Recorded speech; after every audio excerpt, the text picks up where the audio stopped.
지난주에는 홍수 이후라는 제목으로 말씀을 들으면서 이제 노아의 방주 이야기를 말씀을 드렸죠. 세상이 뭐 지금도 그렇지만 그때도 하여간 계속 썩어 가더라. 그래서 하나님의 심판이 있었고요. 그래서 홍수를 통해서 모든 게 다 싹 사라지고요. 그래서 이제 이 세상을 다시 새롭게 리크리에이션 한다. 그래서 이것을 하나님께서 노아와 그 가족들에게 명하셨다라고 하는 것이 줄거리고요.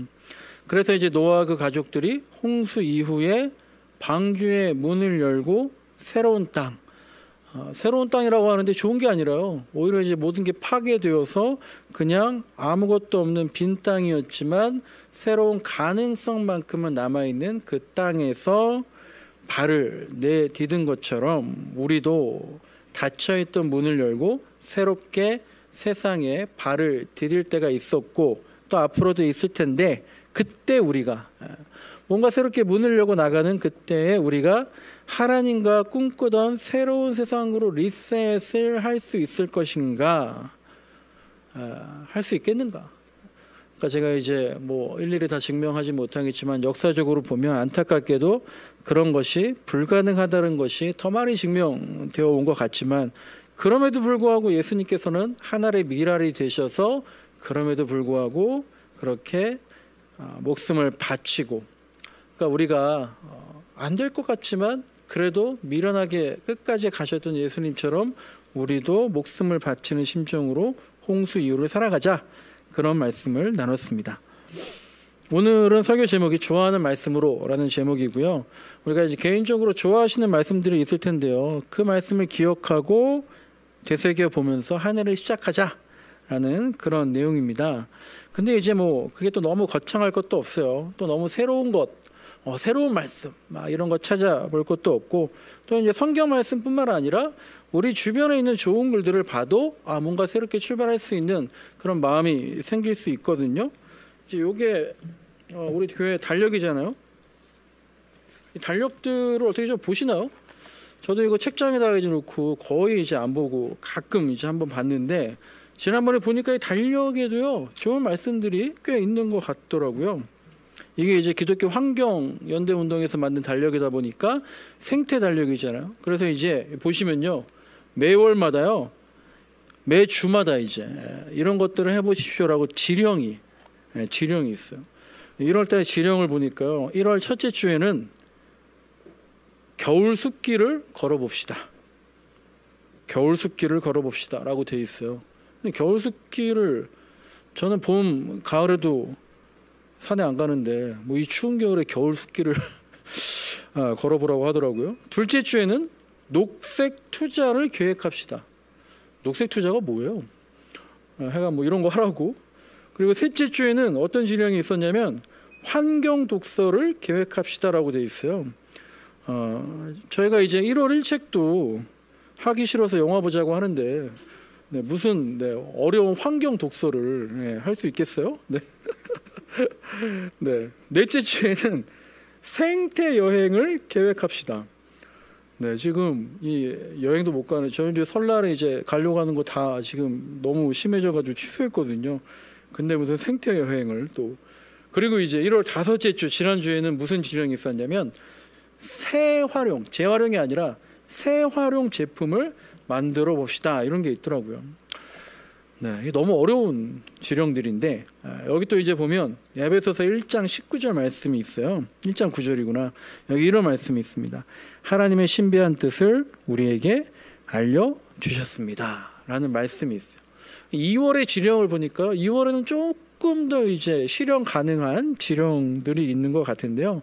하여간 좀 생소한 얘기들이 많지만 이런 데서도 와닿는 글을 통해서 한 해를 좀 더 새롭게 출발할 수 있지 않을까라는 생각을 해보고요. 오늘은 제가 좋아하는 몇 가지 말씀을 소개하려고 하는데, 그 첫 번째가 우리가 이제 같이 읽은 로마서 7장 말씀입니다. 네, 여러분 로마서 읽으면 굉장히 어려운데요. 근데 이제 바울의 고민이 정말 많이 담겨 있다는 걸 느낄 수 있어요. 로마서는 로마인들에게 보낸 편지잖아요. 여기 사실 교리적인 내용들이 왜 많냐면 바울이 로마 사람들에게 예수님, 복음, 막 구원 이런 거 설명해 주느라고 거의 뭐 기독교 개론같이 되어 있는 책인데, 그런데 이제 바울이 처음부터 예수님 믿었던 게 아니잖아요. 오히려 바울은 어떤 사람이었어요? 예수님을 따르는 사람을 잡아 죽이던 사람이었잖아요. 그러다가 바울이 왜 예수님 믿게 됐습니까? 여러분, 이게 다 있어야 돼요. 왜 예수님 믿게 됐나요? 신비로운 체험이 있었기 때문에. 그리고 나서 이제 믿으면서 예수님에 대해서 공부를 하니까, 옛날에는 예수님을 잡아들이려고, 예수님이 아니죠, 예수님 믿는 사람들을 잡아들이려고 예수님에 대해서 조사를 했지만, 이제는 똑같은 내용도요, 왜 나한테 이런 일이 있었을까? 정말 예수를 믿어야 구원받는 건가? 객관적으로 파악하는 게 아니라 주관적이고 또 실체적으로 자기에게 질문을 하기 시작했기 때문에 다르게 보였다는 거죠. 그러다 보니까 고민이 많아진 겁니다. 이게 내 문제가 되니까 고민이 많아지는 거예요. 우리도 코로나가 확진되면 여러 가지 어려움이 있지만 저렇게 하는구나 하다가 내가 조사받게 되면 굉장히 당황하고 정말 내 문제가 되잖아요. 지금 바울이 그런 거예요. 그래서 이제 이런저런 철학적이고 신학적인 내용들이 많이 나오지만 동시에 내 고민, 자아의 문제, 현실적인 질문들이 굉장히 많이 나오는 게 로마서 말씀이거든요. 그러니까 이제 오늘 본문과 같은 간증도, 자기 고백도 나오게 되는 거죠. 그래서 이제 오늘 본문 보시면 바울이 내 속에서 싸우는 성과 악 때문에 고민하고 있는데요. 이와 비슷한 되게 유명한 이야기가 하나 있잖아요. 다 한 번쯤 들어보셨을 텐데 그런 말이 있잖아요. 내 마음속에는 항상 두 마리 늑대가 있는데 그 두 마리 늑대가 늘 으르렁거리면서 싸우고 있더라. 그런데 이 두 마리 늑대, 한 마리 늑대는 착한 늑대, 한 마리 늑대는 나쁜 늑대. 근데 두 마리가 싸우면 누가 이길까라는 거죠. 누가 이기나요? 내가 먹이를 잘 주는 늑대가 이긴다는 거잖아요. 내가 관심이 있는 늑대, 선한 늑대냐 나쁜 늑대냐, 내가 관심을 갖고 있는 그 늑대, 그 늑대에게 내가 계속 먹이를 주면서 이기게 되는 건데, 그러니까 우리가 선한 늑대에게 관심을 갖자라고 하는 그런 말이잖아요. 그래서 이제 오늘 본문에서 바울도요, 자기 마음속에서 항상 선과 악이 싸우고 있다라는 거예요. 이렇게 바울처럼 훌륭한 사람도 원하는 바 선은 행하지 않고 원하지 않는 바 나쁜 것을 더 많이 행하더라 라는 겁니다. 그만큼 이제 선한 늑대에게 먹이를 주는 게 어렵다라는 거죠. 근데 이 말씀이 제가 왜 자꾸 문득문득 떠오르냐 하면요, 워낙 유명한 말씀이기도 하지만 이 말씀으로 만든 찬양이 있기 때문에 제가 이제 가끔 떠오르는 것 같아요. 옛날에 이제 제가 중고등학생일 때는 지금처럼 막 찬양팀이 그렇게 많지 않았잖아요. 그때 유명한 찬양이 벌써 한 30년, 막 40년, 네. 그때 이제 막 온누리교회 서울에 경배와 찬양팀이라든지 뭐 예수전도단이라든지 박종호 씨라든지 최덕신 씨라든지 지금 막 알지도 못하는 그런 CCM 가수 정말 손에 꼽을 만한 정도로 있었는데, 그 중에 최덕신 씨라고 있어. 지금이자 아마 목사님인지 전도사님인지 사역하는 걸로 알고 있는데, 이분이 주찬양이라는 찬양집을 내면서 5집에 이런 찬양이 있었거든요. 그 이제 여러분 나눠드린 종이에 보면 내가 내 안에 착한 일을 시작했노라 라는 그 찬양이 바로 이 로마서 7장을 묵상하며 쓴 찬양이거든요. 그래서 이제 가사를 보시면 실수하여 힘을 잃고 피곤하여 지칠 때, 자신에게 실망하여 고개가 떨궈질 때, 반복되는 잘못에 기운을 잃고 말 때, 더 이상 기도마저 드릴 자신이 없을 때, 막 그러면서 이제 찬양하면 막 이런 거죠. 하나님 왜 나를 이렇게 연약한 존재로 지으셔서 나를 낭만케 하시나요 하면서 내가 내 안에 착한 일을 시작했노라 또한 내가 이루리라, 막 이런 찬양이거든요. 이 찬양이 정말 유명했던 건데요. 근데 여러분들은 제가 막 찬양을 하면 별로 감동이 없고 잘 노래를 제가 못한다고 생각하시는 것 같은데, 제가 이제 음정과 박자만 잘 맞추면 노래를 잘합니다. 네.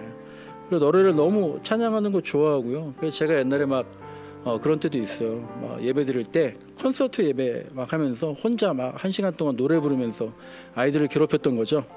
그리고 이제 언젠가는 작곡하는 애들이 있고 막 그래가지고 걔네들을 불러와서 토크하면서 이제 이 노래의 의도가 뭐냐 한번 불러봐라 막 그러고 이제 한 적이 있었는데요. 제가 이제 어제 설교 준비하면서 맞아 옛날에 그랬지. 제가 이제 상반기에 한 번은 특별 예배로 제가 콘서트 예배를 한번 제가 노래하면서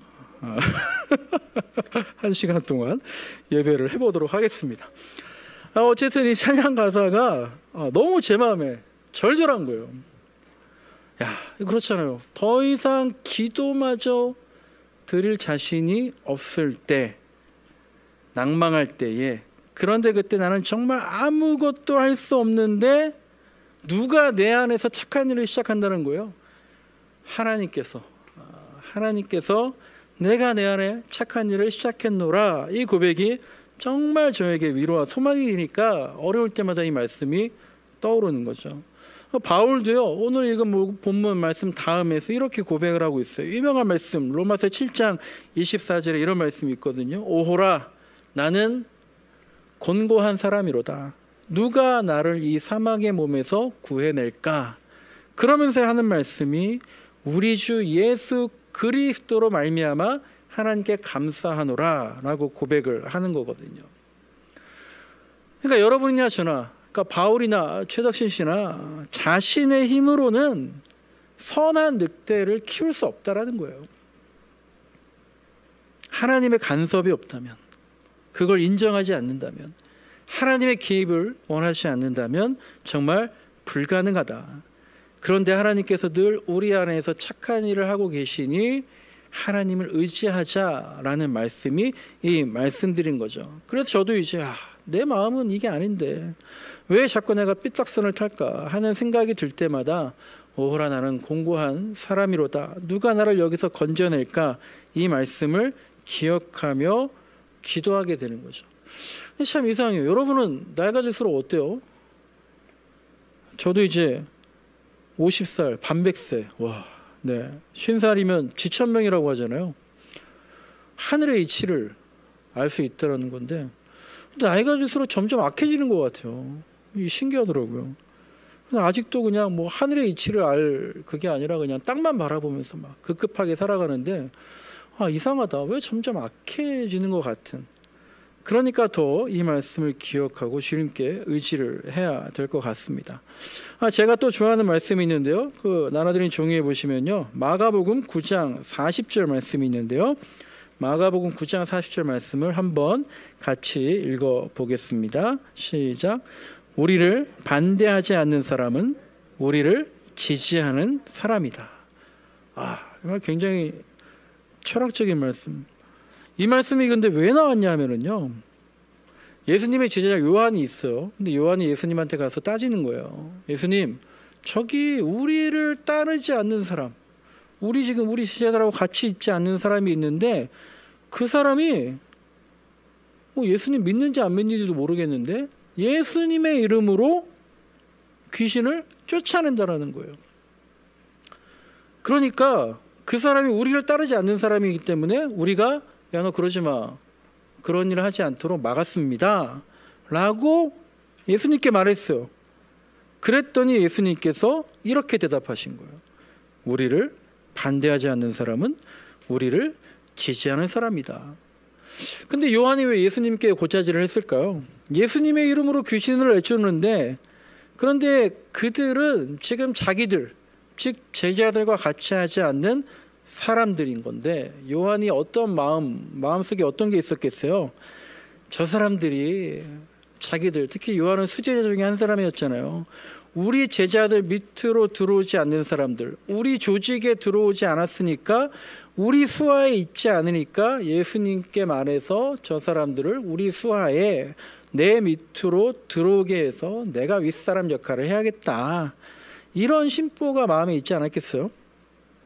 중요한 건 귀신을 내쫓아서 그 귀신 들린 사람이 낫게 됐다라는 건데 요한한테는 그런 마음이 없었던 거죠. 그런데 예수님께서 요한에게 야, 우리 반대하지 않는 사람은 우리를 짓지 않은 사람이니까 그냥 놔둬 라고 얘기하신 거예요. 그러니까 사람들이 자꾸요, 아마 저나 여러분이나 마찬가지일 거예요. 자기 편으로 만들려고 하잖아요. 자꾸 이리 와서 합치자고 하잖아요. 지금도 이제 대선을 앞두고 대선 후보들이 어떻게든 자기 위주로 판세를 짜려고 하잖아요. 그러니까 내가 컨트롤하고 내 위주로 움직이려고 하는 게 우리 마음 중에 있잖아요. 직장 생활도 내가 뭐 이렇게 얘기하면 딱 뭐 꼭 그렇진 않은데라고 할 수 있지만 항상 고민이 드는 게 저 사람 말을 들어야 되나, 이 사람 말을 들어야 되나, 내가 어느 라인을 타야 되나, 누구 말을 잘 들어야 될까, 막 그런 고민이 실제적으로 없지 않잖아요. 사람이 자기 중심적이어서 자기가 뭘 만들고 자기 수하에 뭘 두고 이러길 좋아하고, 또 사람들이 다 그러니까 나는 그러고 싶지 않은데, 나는 그런 사람이 아닌데 아이고 사람들이 다 그러니까 내가 그렇게 살지 않으면 무시당하고 뒤떨어지는 것 같고. 그러니까 이제 뭐 저도 마찬가지죠. 우리 교회 이름이 뭡니까? 동행 한빛교회. 제가 그리고 맨날 강조하는 게 소통, 막 이렇게 동행과 소통 제가 막 얘기하지만 저도 뭐 제 중심적으로 가르는 마음이 당연히 있는 거죠. 그런데 예수님은 안 그러시는 거예요. 우리를 반대하지 않는 사람은 우리를 지지하는 사람이니까 그냥 놔둬라 라고 말씀하시는 거죠. 예수님은 참 멋진 말씀만 하고 사시는 것 같아요. 그러다가 예수님이 어떻게 되셨어요? 뒤통수 한 대 맞으시고 잡혀갔잖아요. 그러니까 바보죠, 바보. 여러분, 우리가 예수님을 따르는 사람인데 예수님은 되게 바보 같아요. 그러니까 어떻게 보면 우리도 다 바보이고. 근데 우리가요, 바보려면 완전히 바보처럼 예수님처럼 살아야 되는데 또 그렇지도 못하고 어중간하게 그냥 마치 지하철 탈 때 지하철 막 타려고 하는데 사람들이 내리잖아요. 그럼 양쪽에 사람들이 비켜서야 되는데 사람들이 양쪽이 비켜 서는 척하면서 어떻게 해요? 발은 한쪽씩 내밀어 놓잖아요. 이게 지금 사람 내리라고 완전히 비켜준 건지 아니면 그냥 내가 가로막고 있는 건지 이런 거 같기도 하고 저런 거 같기도 하고 막 그렇게 우리가 사니까 더 문제인 거죠. 어쨌든 이 세상 살아가는 방식과는 전혀 다르게 살아라 라고 하는 게 예수님의 가르침인데요. 그러니까 우리가 참 애매하죠. 힘들죠. 그런데 이제 또 이것과 반대되는 말씀을 예수님이 하셨어요. 그게 이제 같이 그 종이에 쓰여 있는 마태복음 12장 30절 말씀인데요. 이 마태복음 12장 30절 말씀도 한번 같이 읽어보겠습니다. 시작. 나와 함께 하지 않는 사람은 나를 반대하는 사람이요, 나와 함께 모으지 않는 사람은 해치는 사람이다. 그러니까 예수님도 참 사람 헷갈리게 하는 거죠. 나를 반대하지 않는 사람은 나를 지지하는 사람이다. 그래서 꼭 굳이 너희 자꾸 라인을 만들지 마라고 하셨는데 이번에는 또 나와 함께 하지 않으면 나를 반대하는 사람이고 해치는 사람이다.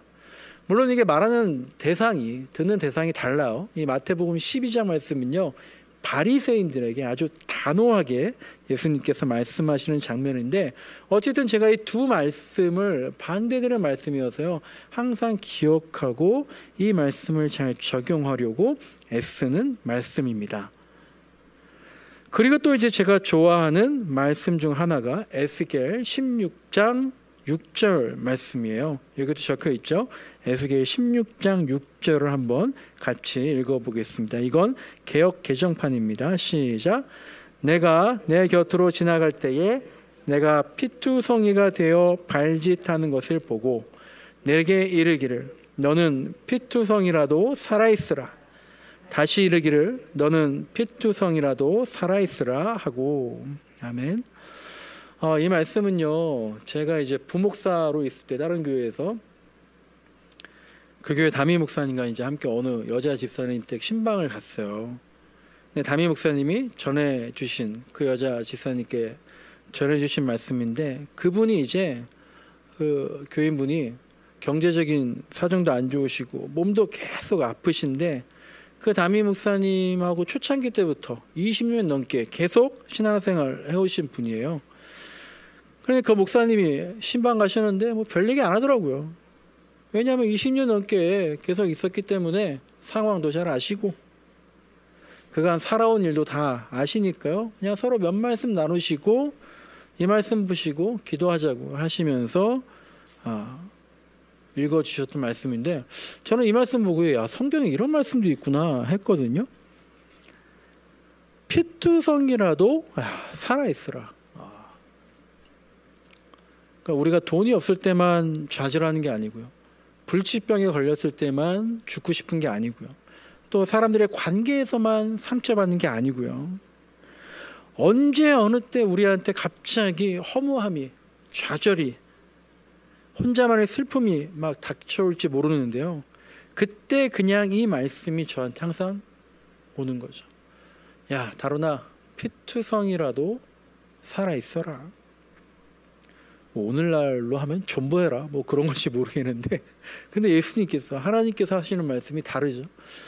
피투성이라도 살아있어라. 그러면 어떤다는 거예요? 하나님이 지나가실 때에 반드시 그냥 지나가지 않으신다라는 말씀이 이 말씀이잖아요. 그리고 이제 제가 뭐 딱히 아주 좋아하는 말씀 아니지만 오늘 교회학교의 성경 공부 본문이어서 이 말씀을 잠시 드리겠는데요. 종이에 있는 창세기 11장 4절 말씀입니다. 창세기 11장 4절 말씀도요. 한번 같이 읽어보겠습니다. 시작. 그들은 또 말하였다. 자, 도시를 세우고 그 안에 탑을 쌓고서 탑 꼭대기가 하늘에 닿게 하여 우리의 이름을 날리고 온 땅 위에 흩어지지 않게 하자. 이제 그러면서 이제 바벨탑을 쌓은 거 아닙니까? 근데 하나님께서 이것을 못하게 하시려고 어떻게 하셨어요? 너희 바벨탑을 쌓지 마라. 언어를 다르게 하셨죠. 언어를 혼잡하게. 성경에 보면 그들이 거기에서 하는 말을 뒤섞어서 그들이 서로 알아듣지 못하게 하자라고 나와 있습니다. 저 여기 되게 신기한 것 같아요. 말이 통하면 좋은 거잖아요. 말을 알아들으려고 영어도 배우고 일본어도 하고 중국어도 하고 근데 말을 알아들으니까 말이 통하니까 서로 말을 알아들으니까 뭐가 나왔다는 거예요? 죄가 나오더라는 거예요. 말이 통하니까요 좋을 줄 알았는데 중상모략이 나온다는 거예요. 그러니까 말이라는 게 참 그러니까 저도 이제 계속 점점 말 조심해야지. 말이 정말 중요하구나. 제가 이제 설날 가정예배 영상에서도 말과 관련된 몇 가지 성경 말씀을 소개해 드렸지만 그 외에도 이제 잠언 15장 1절 보니까요. 부드러운 대답은 분노를 가라앉히지만 거친 말은 화를 돋운다. 그리고 23절 잠언 15장 23절에는 적절한 대답은 사람을 기쁘게 하지만 기쁘게 하고 알맞은 말이 제때에 나오면 참 즐겁다 라는 말이 있어요. 제가 이제 어제 여기 설교 준비하고 있는데 우리 카톡 대화방에 경례 형제 글이 올라왔어요. 제가 이제 그 글을 보고 경례 형제가 빵을 이제 구워 가고 있다라고 하면서 딱 글을 본 다음에 아이씨 이번 주에는 준비하지 말라니까. 왜 빵을 만들었니? 쉴 때 쉬어라. 그리고 빵 대신에 도넛까지 집사님께서 준비하셨다는데 왜 말을 안 듣니? 라고 생각이 들었지만 마침 이 잠언 말씀을 부드러운 대답은 분노를 가라앉히지만 거친 말은 화를 돋운다. 제가 뭐 농담으로 하는 얘기지만 근데 이럴 때가 갑자기 오는 거예요. 적절한 대답은 사람을 기쁘게 하니까 알맞은 말이 제때에 나오면 참 즐겁다. 막 여기를 쓰고 있었어요. 그래서 제가 정말 기도하면서 카톡을 했는데 제가 열심히 머리 짜내서 올린 글이 그 정도예요. 네. 저는 정말로 빵을 구웠다고 해서 참 좋았고, 딴 게 좋은 게 아니라 경내 그 교회를 생각하는구나라는 마음이 정말로 감사한 마음이 들었어요. 어쨌든 이 말이라는 게 정말 서로 알아들으니까 오히려 오해가 생기는 거야. 알아들으니까, 말이 통하니까 오해가 생기는 거야. 그래서 때로는 못 알아듣는 게 우리한테 웃음을 줄 때도 있어요. 이런 얘기가 있더라고요. 어느 시골에 이제 한적한 길에 등산객이 가고 있었는데, 가다 보니까 뭐 이렇게 문, 조그만 건물이 하나 있고 문이 있더래요. 그 문에 한문으로 이렇게 써 있더래요. 자, 이게 보이시나요? 네. 다불유시. 네. 이게 한자로 마늘 따, 아니 불자, 있을 유자, 뭐 때시, 시간을 얘기하는 거잖아요. 다불유시. 그러면서 이제 산속에서 혼자 등산하다가 이렇게 허름한 쪽문에 있으니까 또 이게 뭔가 다불유시, 시간은 있는데 많지 않다? 뭐 그런 뜻인가? 누가 이렇게 심오한 문을 여기다 심오한 뜻을 이렇게 써놨을까? 야, 이 사람 만나보고 싶다라고 하면서 이제 문을 두드렸대요. 근데 이제 아무도 안 나오니까 계속 이제 있다 보니까 옆집에서 이제 어떤 노인 한 분이 러닝셔츠 차림으로 이렇게 나오더라는 거죠. 그래서 이제 그분한테 혹시 여기 누가 계시냐? 거기 아무도 없다. 그러니까 이게 혹시 무슨 뜻인지 아느냐라고 이제 물어봤더라는 거죠. 그랬더니 할아버지가 하는 말이 야, 거기 화장실이야. 화장실이야. 그러는. 이게 무슨 뜻이에요? 이거 WC. 이 WC잖아. WC. 네. 네. 아니, 젊은이가 그것도 몰라. 영어로 WC가 화장실이니까 한자로 WC. 정은야 이게 우스개 이야기인 줄 알았는데, 지리산에 가면은요 어느 절에 진짜로 WC가 있대요. 근데 이제 거기선 WC가 이 한자가 아니에요. 다른 한자. 모든 부처가 여기에 머문다. 뭐 이제 머물 유자를 써가지고 막. 그러니까 어쨌든 우리가 가끔은요 너무 말을 잘 알아들어서 이걸 내가 어떻게 막 곡해하고 허세를 부리고 그런 뜻으로 말한 게 아닌 것을 괜히 심각해지거나 아무것도 아닌 말에 엉뚱한 의미를 부여할 때가 있는 거죠. 어떨 때는 차라리 말을 못 알아듣는 게 유익할 때가 있을 정도로요, 말이라는 게 크게 우리의 바벨탑을 쌓아 올리고 있을 수도 있다. 조심할 필요가 있겠습니다. 말씀을 정리하는데요, 요한복음 1장을 보시면요 어떤 말씀이 있냐면 말씀이 육신이 되어 라고 있어요. 말씀이 육신이 되었다. 여기서 말씀은 누구죠? 예수님이거든요. 육신이 되었다. 인간으로 오셨다라는 거예요. 근데 저는 이 말씀이 이래요. 말씀이 육신이 되었다. 예수님이 인간의 모습으로 오셨다. 근데 이 말씀 보면 그런 생각이 들어요. 말씀이 실체가 된다는. 히브리서에도 보면 믿음을 어떻게 얘기해요? 믿음은 바라는 것들의 실상이요 보이지 않는 것들의 증거라 그러잖아요. 믿음 안 보이잖아요. 말씀 잘 모르잖아요. 보이지 않는 것 같고, 혹은 이 말씀이 나랑 무슨 상관이에요? 공허해 보이는 것들이 있지만 모든 말씀을 다 우리가 그렇게 실제적으로 막 할 수는 없지만, 제가 무슨 말씀을 드리는 거예요? 내가 좋아하는 말씀, 그건 공허하지 않아요. 내가 체험했던 말씀, 이건 누가 뭐라고 해도 나한텐 진리이고요 육신이 되고 실체가 되는 거거든요. 그런 좋은 말씀으로 한 해를 살아가자라는 거예요. 그런 말씀이 없다면 올해 우리에게 주신 말씀이 또 있잖아요. 제가 이제 올해 저한테 주신 말씀, 그때 말씀 카드를 뽑으니까 이런 게 있어요. 너는 범사의 그를 인정해라. 그리하면 내 길을 지도하시리라. 잠언 3장 6절 말씀인데요. 이 말씀은 이제 저랑 제 의도와는 상관없이 어떤 주어진 말씀인데, 제가 늘 하는 얘기가 있어요. 너는 범사의 그를 인정해라. 인정하라는 게 뭐라는 거죠? 인정한다는 것은 그 사람한테 물어본다는 거예요. 우리가 아무한테나 물어보지 않아요. 내가 인정하는 사람한테 찾아가서 물어보죠. 또는 내가 예수님한테 질문해봤자 아유 예수님 답은 뻔하다. 그래서 내가 듣고 싶은 말을 해줄 사람 찾아가서 듣는 게 우리 심령, 우리의 마음 심리인데 그러지 말고 범사의 모든 일에 하나님을 찾아가서 질문해라. 인정해라. 그러면 내 갈 길을 지도해 주실 것이다 라는 말씀입니다. 제가 이제 어제 설교 준비하다가 분당우리교회 이찬수 목사님 설교를 한번 들어봤는데 요새 정말 좋죠. 하여간 설교를 정말 유튜브만 틀면 좋은 말씀들을 많이 들을 수 있어요. 근데 이제 그 들은 설교에서 마지막에 목사님이 이제 찬양을 하나 소개하시던데 그 찬양 제목이 주가 일하시네라는 찬양이었어요.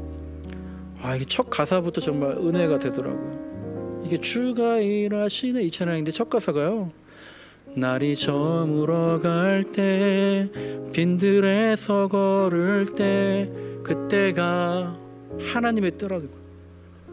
날이 저물어 갈 때 빈들에서 걸을 때 빈손으로 걸을 때 그때가 하나님의 때여서 그때 주님이 일하신다라는 찬양인데요.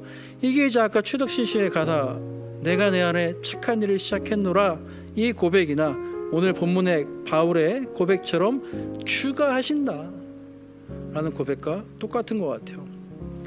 어제는 이제 그 교회에 또 있다 보니까 이 건물 우리 주인 어르신 부부가 오셔서 이렇게 근처에 또 사는 여자분 한 분하고 아시는 분하고 이제 식사하고 들렸다고 그 여자분한테 이제 우리 교회에 소개해 주러 왔다고 이제 하면서 오셨어요. 그러면서 이제 그 여자분 교회 안 다니니까 교회 다니라고 여기 다니라고. 제가 속으로 아니 당신도 안 다니면서 근데 또 그러시더라고요. 나도 여기 다닐 거라고 이제. 그래서 되게 어쨌든 그런 마음이 있어서 막 이렇게 얘기하시던데 그리고 또 이제 설교 준비하고 있는 어느 분이 전화가 와가지고 뭐 교회 어떻게 인터넷 보고 찾아서 전화했다. 인터넷 네이버 플레이스에다가 저희 교회 이제 뭐 사진이나 그런 내용들 등록을 했더니 그걸 보시는지 어쩌는지 하여간 뭐 교회 물어보시기는 제가 이런저런 얘기 나누고 근데 모르겠어요. 뭐 하여간 그런 분들 전화 오면 온다는 건지 만다는 건지 뭐 하여간 제가 이제 몇 주 전에 전도에 대해서 여러분한테 이제 설교하고 하다 보니까 아마 여러분도 좀 긴장하신 것 같고 뭐 저도 이제 부담이 있죠. 저는 그냥 부담을 달고 살죠. 제가 저 부담 없어요. 그러니까 목사님은 부담을 가지셔야죠. 막 그러고 저도 부담 갖고 있어요. 목사님 그렇게 부담 가지실 거 없어요. 뭐 어쩌라는 건지 뭐 하여간 네. 정말 그렇잖아요. 근데 이제 하여간 다른 교회들도 마찬가지겠지만요. 이 교회가 어떻게 세워졌는가 저는 정말 고백하잖아요. 그러면 정말 오히려 우리가 주가 일하심을 하나님이 내 안에서 선한 걸 시작하신다. 그걸 완벽하게 고백한다면 그때부터가 하나님이 일하시는 때이다. 이걸 체험하는 주가 일하시네. 그렇지 라는 생각이 들었습니다. 여러분들도 좋아하는 말씀들이 있잖아요. 그 말씀이 지금 어딘가인가 구겨져 가지고 처박혀 있다면 그것들 한번 끄집어내서요. 새해를 시작하고 올해에는 그런 말씀들을 더 많이 체험해 나가길 그래서 주가 일하심을 체험하고 간증하는 한 해가 되시길 간절히 소망합니다.